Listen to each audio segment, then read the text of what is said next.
and welcome you all to Lawsico. So this week in our legal essay series, we are going to discuss about Madras High Court verdict on LGBTQ plus discrimination. तो हाल ही में Madras high court जो है उनके द्वारा एक बहुत ही progressive judgement दिया गया। ये जजमेंट जो है S Sushma and another versus commissioner of police के केस में दिया गया है, जिसमें मद्रास हाई कोर्ट ने स्पेसिफिकली कहा है कि कोई भी थेरेपी जो कि LGBTQA+ कम्युनिटी के पर्सन को चेंज करने के लिए होगी वो कंप्लीटली प्रोहिबिटेड है, वो कंप्लीटली बैन है। तो यहाँ पर द मद्रास हाई कोर्ट है directed the government to take steps to prohibit attempt by physical and health professional to medically cure और change the sexual orientation of people belonging to LGBTQ+ community.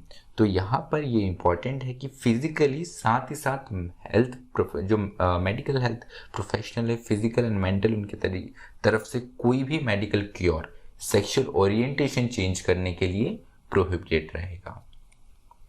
अब यहाँ पे जो बात करी है क्योर करने की, कन्वर्जन थेरेपी की, ये क्या होती है? तो अपने आप में इसे एक सूडियो मेडिकल साइंस कहा जाता है। सूडियो मेडिकल साइंस मतलब क्या? ऐसा मेडिकल साइंस या ऐसी चीज जो कि मेडिकली प्रूव नहीं हुई हो। तो जो चीज मेडिकली प्रूव नहीं है उसे आप कैसे प्रैक्टिस में ला सकते हैं, क्योंकि ये तो अपने आप में एक इरेशनल चीज होगी। उसके अलावा it falsely profess to be able to change the sexual orientation of member of LGBTQIA+ community. तो यहाँ पर किसी भी चीज़ की रैशनैलिटी नहीं है, जो चीज़ प्रूफ नहीं हुई है वो ये है कि यहाँ पर जो कन्वर्जन थेरेपी की जाती है वो LGBTQ+ जो कम्युनिटी है उसके किसी पर्सन के साथ में या कोई व्यक्ति के साथ में जो कि अपना जेंडर कन्फर्मिटी उसका नहीं है या जेंडर बाइनरी में अपने आप को डिफाइन नहीं करता है, जब आप इस कंटेक्स्ट में उनका सेक्सुअल ओरिएंटेशन चेंज करना चाहते हो किसी फिजिकल या मेंटल थेरेपी के थ्रू, तो इस प्रकार की थेरेपी अपने आप में कन्वर्जन थेरेपी कहलाएंगी। और यहाँ पर कोई भी चीज़ प्रूव नहीं है तो इसीलिए इसे सूडियो मेडिकल साइंस भी हम कहेंगे। उसके अलावा एक और बात यह है कि इस कन्वर्जन थेरेपी में कोशिश की जाती है कि जो पर्सन है वो और मास्कुलाइन या फेमिनाइन बने, मतलब जो जेंडर बाइनरी है ये केवल अपने आप को उसी दो जेंडर बाइनरी में जो जेंडर आइडेंटिटी में डिफाइन करे। तो ये कुल मिला के कन्वर्जन थेरेपी होती है, एक सूडियो साइंस है ये। साथ में ये एक फॉल्स कंटेक्स्ट में प्रैक्टिस किया जाता है और उसके अलावा केवल जेंडर बाइनरी में किसी पर्सन को डालने की कोशिश होती है इस थेरेपी के अंतर्गत। अब बात यह है कि अपने आप में अनवेलकम क्यों है? तो जैसे मैंने बताया कि ये एक टोटली अनसाइंटिफिक और मिसगाइडेड नोशन है कि केवल दो ही जेंडर बाइनरी होते हैं हमारे पास में। केवल जेंडर बाइनरी जो है केवल दो ही चीज़ों में हम जेंडर को डिवाइड कर सकते हैं, किसी पर्सन के जेंडर को डिवाइड कर सकते हैं, जो कि अपने आप में एक बिल्कुल गलत कॉन्टेक्स्ट है। उसके अलावा it takes from the false belief that non heterosexual orientation are unnatural और इमोरल। तो यहाँ पर ये माना जाता है कि जो नॉन हेट्रोसेक्सुअल ओरिएंटेशन है ये या तो अननेचुरल है या इमोरल है, जो कि अपने आप में डिफाइन करना बहुत ज़्यादा मुश्किल है, क्योंकि आप बिल्कुल नहीं कह सकते हैं कि ये एक अननेचुरल चीज़ है, बिकॉज बहुत लोगों को बाय बर्थ ही ऐसी जो उनका सेक्सुअल ओरिएंटेशन रहता है ये उन्हें बाय बर्थ ही मिलता है। एज के साथ में कुछ लोगों को एज के साथ में इस चीज़ का रियलाइजेशन होता है, लेकिन बहुत हद तक केसेस में ये देखने को मिला है कि अर्ली एज में ही लोगों को ये पता चल जाता है कि ये जेंडर बाइनरी में नहीं बैठते हैं। उसके अलावा इसे इमोरल बोलना भी अपने आप में बिल्कुल गलत होगा, क्योंकि अगर हम इंडिया के कॉन्टेक्स्ट में देखें तो हमारी कंट्री में माइथोलॉजी देखिए, हिस्ट्री देखिए या हमारा मेडिकल साइंस देखिए, ऐसे इसमें कहीं पर भी इस चीज़ को इमोरल नहीं बताया गया है। उसके अलावा ये भी बात है कि ये देखने को मिला है कि ऐसी थेरेपी कन्वर्जन थेरेपी तब की जाती है तो जिन पर ये की जाती है उनके लिए ये बहुत बड़ा एक फिजिकल और इमोशनल अब्यूज़ है, बिकॉज 98% केसेस में ऐसे लोग जिन पर ये थेरेपी होती है वो या तो डिप्रेशन में चले जाते हैं या एंजाइटी में चले जाते हैं या एक पर्सनल फिजिकल हार्म उन्हें हो जाता है या लॉस ऑफ फेथ जो है वो हमेशा से उनके एक लाइफ में इम्पैक्ट डाल देता है। तो यहाँ पर केवल हमारी पहली कंट्री नहीं, यूनाइटेड किंगडम ने भी इसे आउटलॉ किया है। उसके अलावा जर्मनी, कनाडा, माल्टा, ऑस्ट्रेलिया और यूएस, ये ऐसी कुछ कंट्रियां हैं जहां पर इस प्रैक्टिस को बैन किया है और ऑलरेडी इसको बैन करने के लिए लॉ पास हो गए हैं। यहाँ पर मद्रास हाई कोर्ट ने जो एक बहुत अच्छी चीज़ दी वो है गाइडलाइंस, बहुत ही प्रोग्रेसिव गाइडलाइंस दी हुई है, तो हम उस बारे में जानते हैं।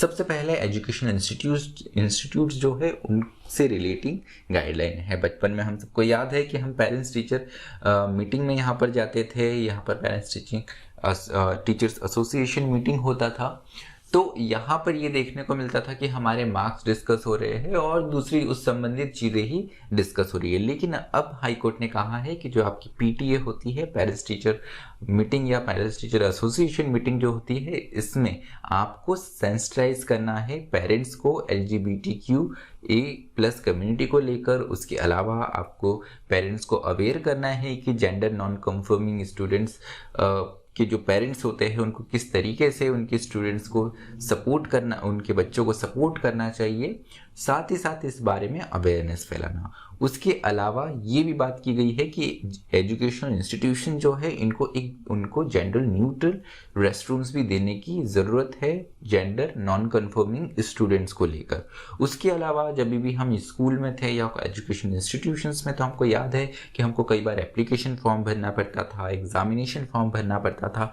अब इसमें जब जेंडर का कॉलम आता था तो वहाँ केवल मेल एंड फीमेल रहता था। तो अब यहाँ पे हाई कोर्ट ने ये कहा है कि उसके अलावा भी आप एक थर्ड कॉलम लगाइए ट्रांसजेंडर्स के लिए, उन लोगों के लिए जो कि जेंडर नॉन कॉन्फर्मिटी की एक कैटेगरी से बिलोंग करते हैं। उसके अलावा एजुकेशनल इंस्टीट्यूट्स में यहाँ पर काउंसलर भी अपॉइंट करने ज़रूरी है। काउंसलर वो जो कि LGBTQIA+ इंक्लूसिव हो, जो कि बच्चों और जो स्टाफ है उनके ग्रीवियंस को सुन सके और इफेक्टिव सॉल्यूशंस दे सके। उसके अलावा अगर हम बात करें, दूसरा जो इस यहाँ पे वर्ग है ये फिजिकल और मेंटल हेल्थ प्रोफेशनल के बारे में है। तो यहाँ पर बात की गई है कि मेंटल हेल्थ कैंप लगाया जाए, अवेयरनेस प्रोग्राम करे जाए जेंडर के बारे में, सेक्सुअलिटी के बारे में, सेक्सुअल ओरिएंटेशन के बारे में, और एक डाइवर्सिटी को एक्सेप्ट करने के लिए एक जो इन्वायरमेंट है उसको प्रमोट किया जाए। उसके अलावा एक और इम्पॉर्टेंट बात यह है कि जो मेडिकल प्रोफेशनल है अगर ये क्योर करना चाहे या ये कन्वर्जन थेरेपी करना चाहे for changing the sexual orientation of LGBTQA+ people, तो ये कंप्लीटली प्रोहिबिटेड रहेंगी। और अगर वो ऐसा करते हैं तो यहाँ पर उनका लाइसेंस भी कैंसिल या विड्रॉ किया जा सकता है, जिससे वो कभी भी लाइफ पर प्रैक्टिस नहीं कर पाएंगे। उसके अलावा पुलिस एंड प्रिजन अथॉरिटीज़ जो है इनके लिए भी गाइडलाइंस दी गई है कि इन्हें अवेयरनेस प्रोग्राम जो है प्रिजन और पुलिस के लिए यहाँ पर कंडक्ट करना ज़रूरी है। LGBTQA+ कम्युनिटी के बारे में अवेयरनेस, जेंडर नॉन कन्फर्मिटी क्या होती है, सेक्सुअल ओरिएंटेशन क्या होता है, ऐसे अवेयरनेस प्रोग्राम्स इनके लिए करना ज़रूरी है। साथ ही साथ यहाँ पर पुलिस एंड प्रिजन अथॉरिटी को सेंसिटाइज करने के लिए क्या LGBTQA+ कम्युनिटी के लीगल राइट्स है, इसको लेकर भी यहाँ पर अवेयरनेस प्रोग्राम करने ज़रूरी है एक पर्टिकुलर इंटरवल्स पे। उसके अलावा आउटरीच प्रोग्राम भी कर सकते हैं जिसमें NGO जो है, बाहर से कोई NGO आके यहाँ पर ट्रेन कर सकता है पुलिस और प्रिजन अथॉरिटीज़ को, पुलिस और प्रिजन प्रोफेशनल्स को फॉर इफेक्टिव असिस्टेंस की वो कैसे LGBTQ कम्युनिटी जो है उनकी प्रॉब्लम एड्रेस करने के लिए यहाँ पर इफेक्टिव असिस्टेंस दे पाए। उसके अलावा केवल पुलिस और प्रिजन अथॉरिटीज़ नहीं, यहाँ पर जुडिशरी जो है, हमारी न्यायपालिका जो है, इनका भी बहुत बड़ा रोल आ जाता है। तो इसलिए भी इनके भी अवेयरनेस प्रोग्राम के लिए NGO और कम्युनिटी सपोर्ट देने की बात हाई कोर्ट ने की है। बात ये आती है कि क्या अपने आप में ये पहला जजमेंट था, तो आंसर है नो। इसके पहले भी बहुत अच्छे और बहुत प्रोग्रेसिव जजमेंट हमारे इंडियन कोर्ट्स ने दिए हैं। नास फाउंडेशन केस उसी में से एक सबसे पहला केस है जिसमें दिल्ली हाई कोर्ट ने यहाँ पर डिक्रिमिनलाइज करा था होमोसेक्सुअल एक्ट को। उन्होंने स्पेसिफिकली कहा था कि सेक्शन 377 जो है ये आर्टिकल 14 का वायलेशन करता है और ये एक टोटली अनरीजनेबल क्लासिफिकेशन है। उसके पास बाद में सुरेश कुमार कौशल केस हुआ है। तो सुरेश कुमार कौशल केस में हमें ये देखने को मिलता है कि यहाँ पर जो नास फाउंडेशन में बात कही गई थी दिल्ली हाई कोर्ट ने, उसी बात को दोहराया है सुरेश कुमार कौशल केस में सुप्रीम कोर्ट ने। ये केस 2013 में हुआ है। उसके बाद में नवतेज सिंह जोहर केस, अपने आप में यह सबसे इंपॉर्टेंट केस कहा जाता है क्योंकि इसने सेक्शन 377 को अनकॉन्स्टिट्यूशनल, इररेशनल, इंडिफेंसिबल और मैनिफेस्टली आर्बिट्री घोषित कर दिया था, डिक्लेयर कर दिया था। तो यहाँ पर अगर कंसेंशुअल होमोसेक्सुअल बिहेवियर होता है बिटवीन द एडल्ट्स तो ये अनकॉन्स्टिट्यूशनल रहेगा। वही जो एलिमेंट ऑफ 377 है जिसमें होमोसेक्सुअल एक्ट जो नॉन कंसेंशुअल सेक्सुअल एक्ट्स है यहाँ पर सेम जेंडर के बीच में इसे अभी भी क्राइम ही माना जाएगा। तो ये 3 मेन जजमेंट है। उसके अलावा बात ये आती है कि अब वे फॉरवर्ड क्या है। तो यहाँ पर ज़रूरी है कि इंडियन गवर्नमेंट और जो स्टेट गवर्नमेंट है ये यहाँ पर जो गाइडलाइंस दी है इसको फॉलो करे, इसे फॉरवर्ड करे और इसे इम्प्लीमेंट करे जो भी सजेशन हाई कोर्ट के द्वारा दिए गए हैं। उसके अलावा जैसे हमने बात करी ऑस्ट्रेलिया और माल्टा जैसी कंट्रीज, यहाँ पर स्पेशल लॉज बने हुए हैं जो कन्वर्जन थेरेपी रहती है उसके अगेंस्ट। तो उसी तर्ज पर हमारे देश में भी यहाँ पर स्पेशल लेजिस्लेटिव एक्शन लेने की ज़रूरत है। उसके अलावा आउटलॉ भी करने की ये जो प्रैक्टिस होती है, फोर्स एडमिनिस्ट्रेशन ऑफ मेडिकेशन और फिजिकल और जो मेंटल अब्यूज़ किया जा रहा है यहाँ पर LGBTQ कम्युनिटी के पर्सनस के साथ में कन्वर्जन थेरेपी के द्वारा, इसे भी आउटलॉ करने की ज़रूरत है। तो चलिए आज का हमारा डिस्कशन यहीं पर ख़त्म होता है। हाल ही में एक और अच्छी न्यूज़ आई कि तमिलनाडु पहला स्टेट बनने वाला है जो कि इस कन्वर्जन थेरेपी को बैन करेगा।